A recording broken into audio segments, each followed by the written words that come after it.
Do what you can with what you have where you are. The old Teddy Roosevelt saying has consistently been a helpful reminder during my journey into living a sustainable life. But to fully understand the real gravity in this quote, it requires an extra thought and a little bit of a step back. At the beginning, do what you can brings us to the foundations of exploring the effort it takes to change ourselves and our habits into those that benefit our environment.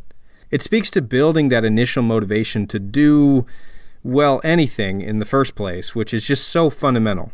Do what you can with what you have is its own bit of guidance in that it reminds us of our tendency to use tools to help overcome those challenges.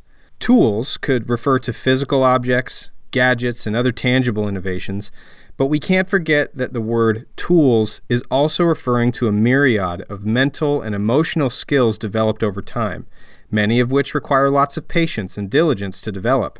Doing what we can with what we have means choosing to incorporate those physical and mental realms together throughout our problem-solving processes. So that leaves us at the end, the where you are part. This is a powerful and crucial addition to this saying. It adds a clever accountability to what Teddy is saying here. If the original saying stopped at do what you can with what you have, it would kind of lack a sense of personal accountability, wouldn't it? By saying where you are, we're reminded of an important sense of urgency and critical responsibility. Those last three words help us remember that no matter where we are, there is something we can do with what we have to foster sustainable changes. Do what you can with what you have where you are. That is what makes sustainability so different than, say, going green. Being green is merely a trend, a surface-level effort. But sustainability is all about establishing the right mindset, inducing major changes within. Back in episode 4, my guest Dylan Stiegemeier of the Theodores joined us to discuss public action. Well, he's back today with a new children's book called Lou and the Animals. This whimsical tale tells the story of a young girl who, with the help of her animal friends in the wild and at the zoo, journeys to find a way to rid the natural world of all litter. It's still in its first days and hasn't seen mass publication quite yet, but Dylan was cool enough to talk to me about it for a bit, and I'm thrilled to share it with you guys.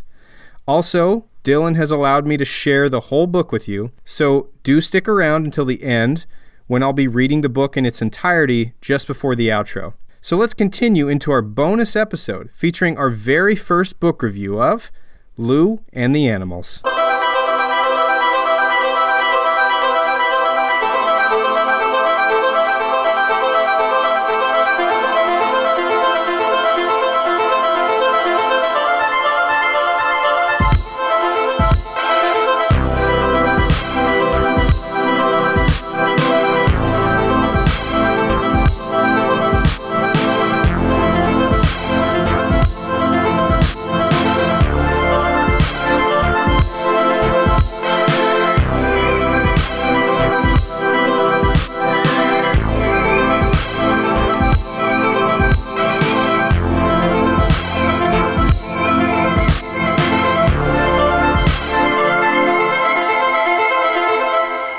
Dylan Stiegemeier has returned. Hello, sir.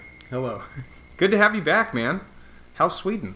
At this time of year, it's pretty cold and dark, but it's good. Yeah. Yeah. How have you been enjoying North Idaho since you've been to town? Yeah. It's nice to see friends and family and do a little bit of skiing. Got quite a few good days, so. Yeah, you have been skiing it up. Yeah. Yeah. I mean, where's your favorite to go while you're out here? I like Lookout. I just went to Lookout in Silver, basically. Yeah. Did you hear about the avalanche at Silver? Yeah. Pretty crazy. Yeah. My roommate, in fact, has been going there for most of his life, and he was talking about how, I mean, he's really never seen anything quite like that before. Really nuts. As far as avalanches go, we'd never really see that kind of thing over there, as far as I get. So. Yeah, I mean, an inbound avalanche like that is pretty scary deal. Actually, my buddy Steve is on ski patrol there. No way. He was one of the first people on scene, I think, and you can tell it really affected everybody at Silver Mountain. It did, and of course for the people that passed away and the lives affected, I mean, my heart really goes out to those folks. It was a total tragedy and scary for sure. In fact, speaking of my roommate, I remember he was calling people trying to make sure that nobody we knew was up there, and thank goodness nobody was. But anyway, not to get... I actually, well, a little bit off topic. Yeah. Yes, yesterday I rode at Silver, and they actually buried me so the dog could practice like retrieval. Yeah. So yeah, like sat in the snow for 10 minutes while the dog came and found you, and then you tug on the toy with him. Yeah. Yeah, but it would be something when you're sitting in that surrounded by snow. It makes you think for sure. It you really, really does. Be careful when you're doing anything outdoors, I guess. Yeah, carry one of those trackers with you. Yeah, the beacons. The beacon, that's what it's called, yeah. Oh boy. So anyway, on to lighter subjects. We got dark there like right away. Sorry. Hello and now.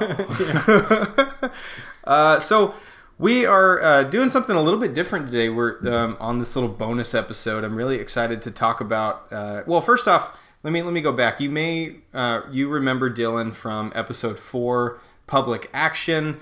When we talked a little bit about a few different things about the art of, being a fan of improving your community to making that step to really becoming an active member that really makes steps to improve your community, takes action to improve your community. And during that episode, we talked a little bit about how you were planning on writing a children's book. And lo and behold, here it is. Yeah. It's right here. It's done. It is a beautiful book. Lou and the Animals, it's called. And so I read this book not too long ago, and it's impressive, man. I'm so excited that this is done. Thanks. And, so we're going to talk a little bit about the book, do a little review, get some feedback from Dylan on where this thing came from, and just talk a bit about the art of...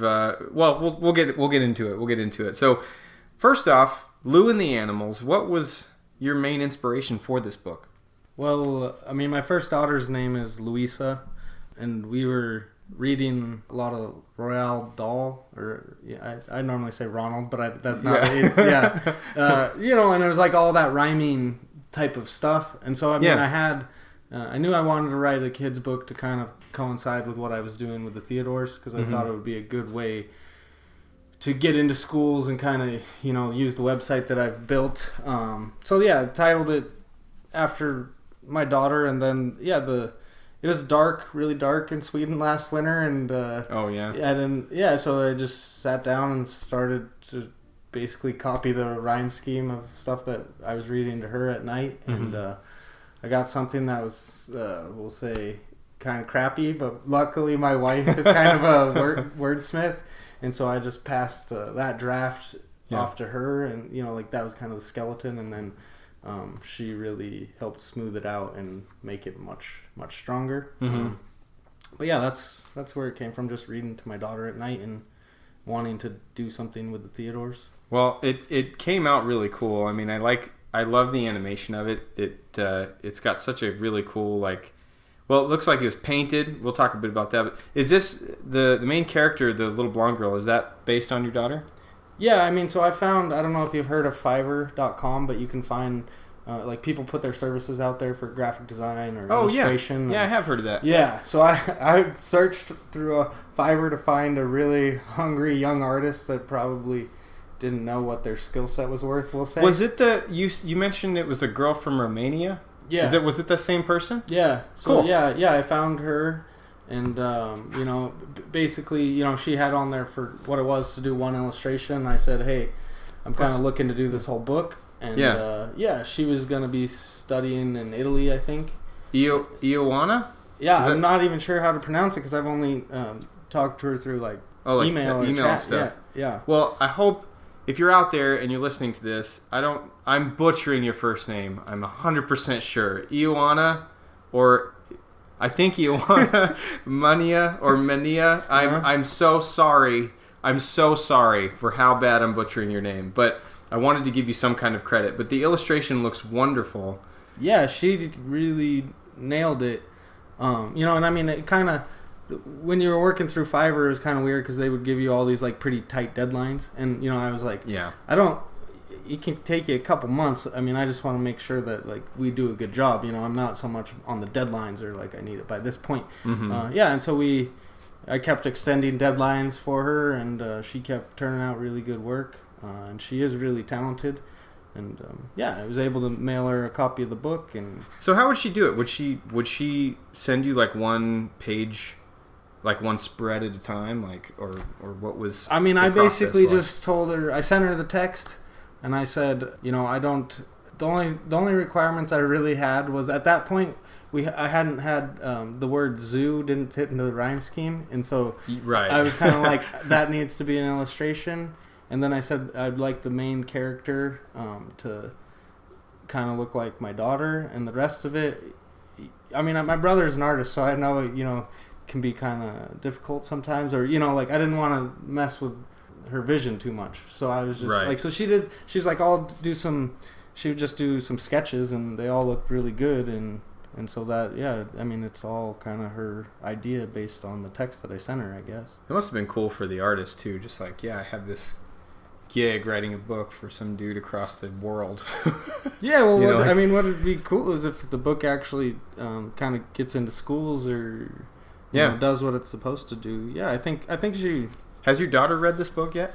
Yeah, I have read it to her. That's how I know. So the tagline on it, you know, is trash, it should not be, please take it away from me.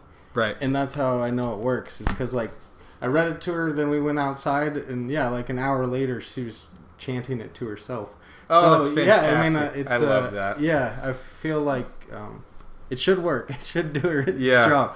Yeah, and she's 4. She was 3 at the time. But, so it seems to be doing its job. I love that. And that's the perfect... I mean, what a perfect age, too, for these little books. I feel like anywhere from 2 to 4 is, like, such a great age for these books. Well, it's kind of... I mean, like, she goes to daycare in Sweden, so I took it and, like, gave a copy to her class, you know, and she thinks it's pretty cool to have a book that she can show her friends and be in it.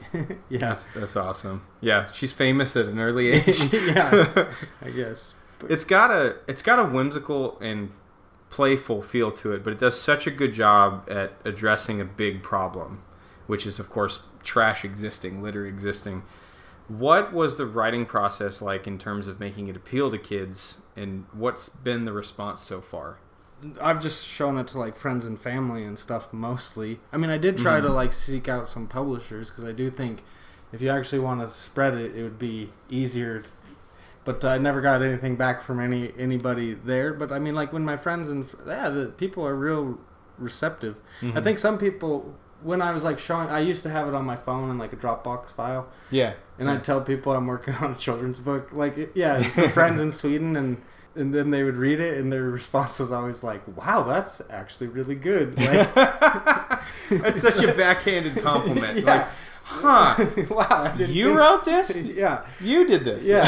I kind of got a lot of those. So I would say it's been really good, and I think some people, I think they're surprised at how good it is. I'm surprised at how good it turned out. I mean, when you read it, it is. It's great. I mean, I got to tell you, I'm on that side of, like, I think this is such a good book. That mantra, trash, it should not be, please take it away from me, is so fun to me. I love reading about how the little animals are talking to her the whole time. She's getting advice from all the animals. She goes to the zoo to get advice from the animals who are telling her how to get other human beings on board with picking up trash. And it's just it's such a simple little story, but it's inspiring. Like, by the time you get to the end of it, it really opens up, and it's like, you know, here's a flag for you to take. Next time you visit a park or a lake, take it with you wherever you're going, pick up trash, and feel assured knowing you're being a part of the solution to the problem of garbage and pollution. I read that part and I was like, yeah, all right. Because it's so good. I mean, it was just a fun experience knowing that this book exists. I would totally imagine seeing this in the library somewhere. I mean, that's where I'm hoping to, you know, apply for some grants. But I mean, right now, like, I print it as a trade manual or something on Blurb. That's the cheapest, so I can get it for $4.50 or $5 a copy, which isn't too bad, you know. I mean, so, like, that's pretty doable. I feel like, to get it in every school in Idaho. You know, you could do that with a few $1,000. Yeah. And I mean, like, so yeah, that to me is kind of exciting. I was trying to plan a project that, like, hopefully didn't cost a lot to print them. I mean, that, like, to me was get something quality, but, like, make it very, very affordable, because I knew I wanted to try to get it into schools and try to do runs, So, I mean, like, to me, I don't know, Lions Club or whoever's given money in Coeur d'Alene, if I said, hey, I want to get this book in every elementary school, like, you could do it, and it wouldn't cost you too much. Yeah. So it's doable. Yeah. I could totally see that. And now that you have the book that you could send in with the application, I mean, I think I don't know how hard it'll be to get stuff like that funded, but I feel it feels doable now that I have the book. Well, I hope I don't offend any book writers out there right now, but I have seen worse books in publication. Tons of them. I mean, I go to the children's library all the time. This is how I read kids' book now. Yeah. We go to the children's section, I read a book, and then I think, wow, my book was better or worse, And most of the time I'm like, this is the gauge now. Who's publishing this stuff? Like, how do I find a publisher? Because, there are some really, really good children's books, but, like, there's also really bad ones. Really bad ones, for sure. I've seen some that I've just been like, what is this book? Yeah. Why does this exist? Like, I have seen, not to trash on them too much, but because it probably makes a lot of a different impression on a kiddo, but it is pretty funny when you think about that. But anyway, I really hope that this goes somewhere. It's a great book, and I don't know. It's about such an important topic, so I am, of course, partial to that myself. Yeah, I mean, for me, I just tried to create something that was like, okay, this is a problem. It's a big problem, and this is how you can engage with it, even if you're a kid. Like, that's what I hope the book teaches is, you can be impactful. Yeah. Doesn't matter your age. On that note, I mean, you're here in the U.S., you're visiting right now, but being that you're a resident in Sweden now, are there significant cultural differences towards the act of littering there compared to the U.S.? Have you noticed big differences there? I mean, anywhere I go, I find trash. I mean, I would say, like, people are much more cognizant of recycling. Like, so all your bottles, you can just go to the grocery store, and it's called pont, but it's like, they take, I don't know, 50 cents or $1 for a bottle when you buy it, and then you turn it back in. You can just do it at the grocery store. Oh, it's like a deposit. Yeah. So, I mean, like, everybody's like recycling. All your garbage is recycled. Like, when you go down to the garbage room in our apartment building, I mean, everything has a bin, and you can just throw it. I mean, so, like, that way. But, I mean, when I'm walking along the river, I find cans and, I mean, stuff that people just left. So, I mean, it's kind of the same as here in a lot of ways. They do have a group that's been operating since the 70s called Hållsverige Rent, like Keep Sweden Clean. So, I mean, but Idaho has, like, a Do Not Litter campaign for a long time as well. So, I mean, I would say, it's pretty much the same. Interesting. You'd think it'd be a lot. I mean, I know here it probably depends on the city too. I mean, I know here in Coeur d'Alene we don't have a whole lot to work with in terms of recycling or things like that. I mean, we have things like there's raw milk, for example, that you can buy at whoever sells raw milk, and they have a deposit and you can bring the bottle back. But, like, there isn't a lot that I've seen in terms of, for example, like glass recycling. We see some, like, you can go, there is a place you can go here and you can take it, but it's extra. It's a pretty good bit of extra work. It's not as simple as, like, putting it in a bin. When I was, like, they were doing, like, a membership fee. I don't know if they're still doing that, but you had to be a member of Coeur d'Alene Glass or what the name of the company. That was a while ago. Yeah, I mean, in Sweden, every apartment building has, like, colored glass, metal, batteries, like, whatever. Batteries even, wow. Now, as we're on the topic of picking up trash, I wanted to take a quick break to make sure you knew about our upcoming community trash pickup event, the first one of the year on Saturday, March 21st. Come join me, along with our amazing sponsors, Coffee Roboto, Mac Bread, and CDA Bike, in the very best kind of spring kickoff. Volunteers will want to meet us at CDA Bike Company at 10 a.m. for free snacks and hot drinks before the cleanup begins at 11. Come support a good cause with good people. Also, be looking out for big changes to the podcast coming soon. I'm working on a new look, a book club, and lots more episodes. But for right now, let's get on back to the show.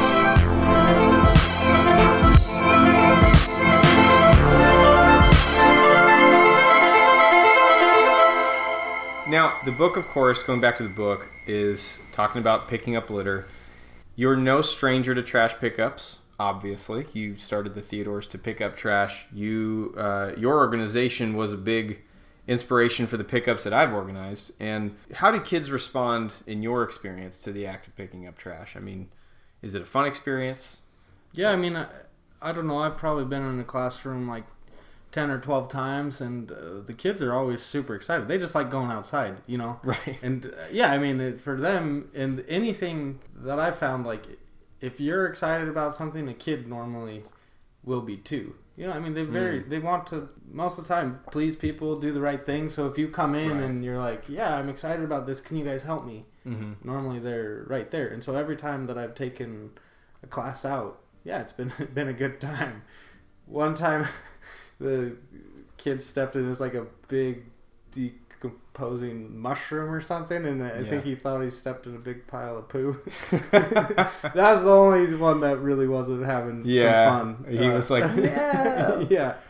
But yeah, for the most part, the kids, I mean, I was going in, my sister was teaching first grade, and I think she had 22 or 23 first graders, and we went out and we did a cleanup together. Mm-hmm. And then we made little postcards and asked them to do a cleanup at home. And I think every kid in their class went home on their own time as a 6-year-old and like cleaned up something around there. So I mean, they understand. So cool. Yeah, I mean, it is pretty cool, you know. And imagine, like, that's what I would like to do with the book. Like, you know, you could work with like 4th and 5th graders, you know, take this down to first graders, and I mean, you could start like mentoring. It just takes time and effort, and but yeah, I think the kids really respond to the idea at any age. You know, college kids. I was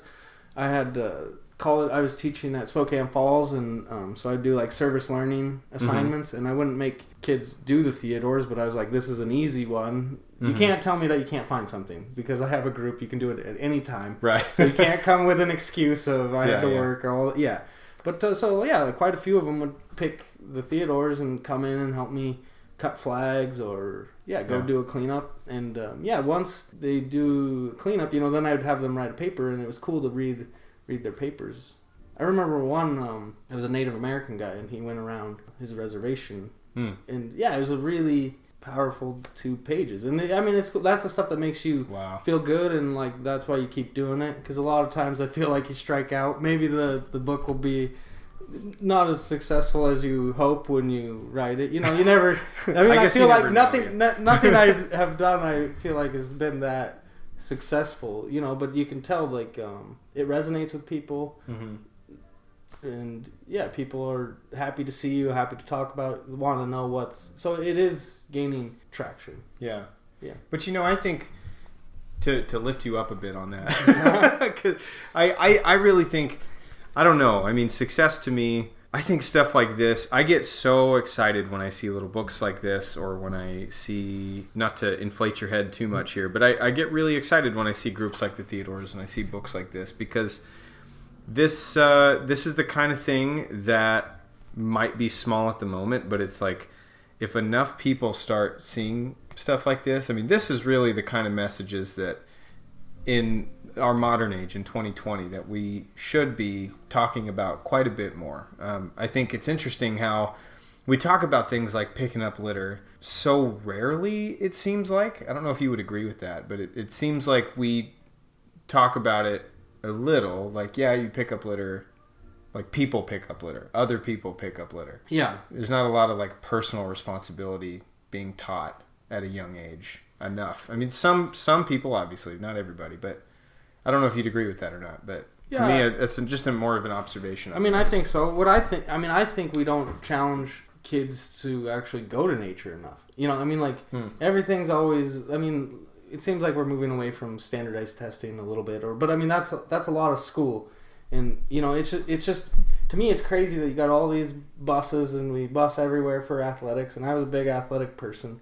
You know, but if you actually want to take a group of kids to wherever, Hayburn State Park, or it's like pretty hard to find money. I mean, I know it is happening at Lake City. You know, Jamie Essler, he's doing a really great job and doing environmental science. But I mean, I feel like I keep hearing his name pop up. If you do like, I mean, 1st through 6th grade, I don't know how much those kids are actually accessing the great nature that we have around here, and that's kind of what I would like to encourage. And that's what you can do with the book. You know, I mean, it's like, you could just go do a cleanup around your school, but what I think would be cool is like, can we take kids to Farragut? You know, and it's not that far away, and actually try to get them outside more. And then when you get outside, how do we be? What does it mean to be a good steward of the land that we're accessing? Well, I mean, in my own situation, it's like that everywhere. I mean, you go to any big park, if you've been to any national park, you'll come across a time and a moment in a beautiful place where you're like, why is that piece of wrapper here? You know, like, or that, you know, and it's discouraging, but at the same time, you have a personal, like, realizing that you have a personal responsibility too is encouraging to me, I think. You know, it's too easy to see that kind of stuff and have like this negative opinion towards your fellow human beings and that kind of thing. And I used to feel like that quite a bit. And I've done some personal reflection there. And I think it's important to see that stuff and go, you know what? We do have a responsibility. Each of us does. And someone failed at that responsibility. Yes. But it's encouraging knowing that I have the power to do something about this right now. So I'll pick it up. But through picking it up, it's actually really interesting how, and you actually mentioned this in the last podcast, by physically reaching down and physically picking it up and seeing it in your hand, it does something in your mind. It actually does something. Like, you start to look around and you start to realize the difference that you can make there. Yeah. You see it more. It's like mushroom hunting in a way. Yeah, like exactly. If you've ever mushroom hunted, like, you see one and all of a sudden you see 50 of them. And you're like, whoa, I can see all the mushrooms. And it's like that with garbage, kind of. And it's so to go back to that, to me, it encourages me when the idea of picking up trash is spread, because when everybody realizes what they can do about the problem eventually will cease to exist. It will take a while. Yeah, I mean, I like Tubbs Hill is a great example to me, because that's probably like one of the most loved places in Coeur d'Alene. You bet. Most used, you know. Yeah. But anytime I go down there, you can find quite a bit of garbage. I mean, just this. Always. Yeah. We went, and it's a beautiful sunny day in, you know, into January or something, and I went with my sister and her husband, and I mean, a lot of it was stuff that washed in from docks, you know, and so we were carrying out these big styrofoam pieces, and everybody, you know, told us thank you. Like, you get a lot of, thank you. But I mean, what I'm trying to get to is, how do we just get every piece, like, person to grab one or two pieces, and then Tubbs would be clean, you know? I mean, but it's just not that. There's hundreds of people accessing that a day, you know, but the number of people who actually stop and take something out is not very many, you know. But they all recognize the importance of doing it. They thank you when you do it, you know. But so it's, how do you just get? But I mean, if we challenged, you know, everybody who is visiting Tubbs, like, that place would be clean, and it should, you know, like, yeah. I'm excited to see things like this book and other ideas that you've got, where that takes that kind of mindset. It's a really encouraging mindset. It's something that we need more and more and more of. So I get really excited when I see your work, and I appreciate appreciate your work a lot. So, well, I'm excited to see, like, what the kids do with it. You know, bet, because that's kind of like where I'm excited. You know, it's cool to have this now, but I mean, for me, that's the exciting part. You know, where it can go that I haven't thought, if you give kids the chance to do that. You know, I think and this is a daring statement, I suppose, but I think that the younger generation, obviously being the following generation, the more you start to teach this stuff to the younger generations, the more you're going to eventually start to see it as they become into adulthood. And the thing about Gen Z people is that they're probably, debatably anyway, one of the most eco-conscious generations that's come yet. I mean, at least in modern times. You know, they're just getting to voting age. They're just getting into adulthood. And they're coming from this age of, like, seeing these different environmental issues happen, and so they're starting to notice this necessity. And so I'm really interested to see where the younger kiddos start to think about that. So anyway, what's next on your Theodores agenda? Any ideas? Well, I mean, I was talking to Sarah and Greg, who built my website with Gravis Tech when I was down there. Yeah. So I'd really like to figure out how to get the website a little more user friendly, and I think like having an app built, like, so I would like, I mean, it takes a lot of keystrokes just to go to thetheodores.org, Mm-hmm. So, but I mean, like Instagram, people post because it's easy. Mm-hmm. And so if I could get an app, and my idea was, so like you take a picture, maybe you have a Teddy Roosevelt wander out and plant a flag that you can move anywhere. Yeah. And then, just try to reduce what it takes to post, because the website and stuff, it's working, but it's a lot to ask somebody to go to like the website first on their phone, then go through everything. And Mm-hmm. so I was talking to them about trying to get an intern this summer, like put out a call, see if we could find a computer science nerd or an app builder who likes mountain biking or fishing. Yeah. My dad has a house up in Burke Canyon, and so putting the pressure on him to see if he'd let the intern stay for free. Yeah. Because I mean, everything I do is very low on monetary. Like, I don't have a lot of money to throw around. And I talked to them. Oh, what would it cost to build an app? Well, it's pretty expensive. But that's like same how I found the young kind of hungry artist.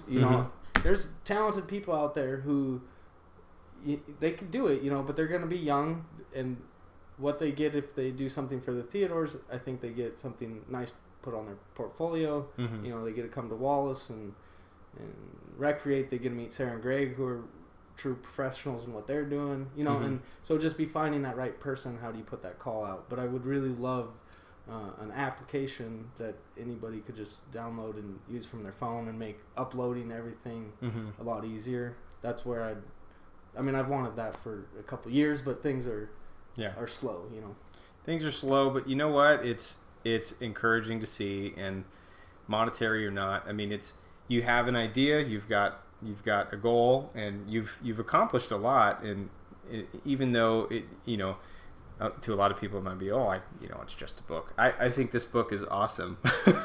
So it's just really cool to see what you've done, and I'm really. And I got there's like a shop up in Wallace called the Blackboard Cafe, and they just opened a bookstore next door called Todd Bookstore. So so I got the book in there, and like patches Excellent. and flags and a little donation box. I went into the North Idaho Trading Company. Yeah. And I was looking for like a good donation box, and he had like this old antique ammo box, and I was like, well, it's not my shop, right? So I was like, if they don't like this, could I bring it back? And told him it was for the Theodores, and he had kind of already heard what we were doing, and he's like, you can just have it.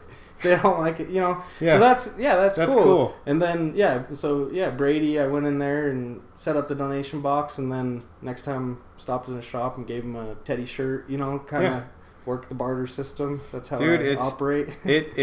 It works sometimes. I mean, it really works. Really that's work. how I've done everything. Who sometimes too is a huge thing. So, well, it's really encouraging to see. This book is really cool. The book again is called Lou and the Animals. And you can find a link if you go to thetheodores.org. There's a project section, and under there it says children's book, and there's a link where you can buy it on Blurb. But cool. So you can buy it online if you wanted to. So thetheodores.org, go check it out.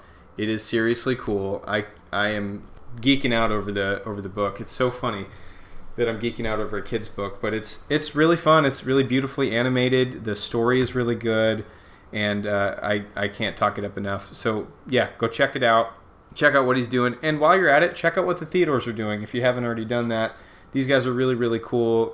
They're basically sponsoring garbage pickups around the world wherever you want them to be. If you want to have one by yourself, we talked about that in episode 4. And if you haven't checked out episode 4 yet, what are you doing? Get on it, man. Go watch an old episode and check it out, and get involved. Find a way that you can actually clean up your town and gain some ownership in your community. It really feels wonderful to do that, and it gives you a sense of purpose within your hometown, I'm addicted ever since I've been starting doing and that. Any I don't know how many teachers you have listening, but any teacher who is interested in doing a project or getting the book, I mean, you can. My email contact is on the website too.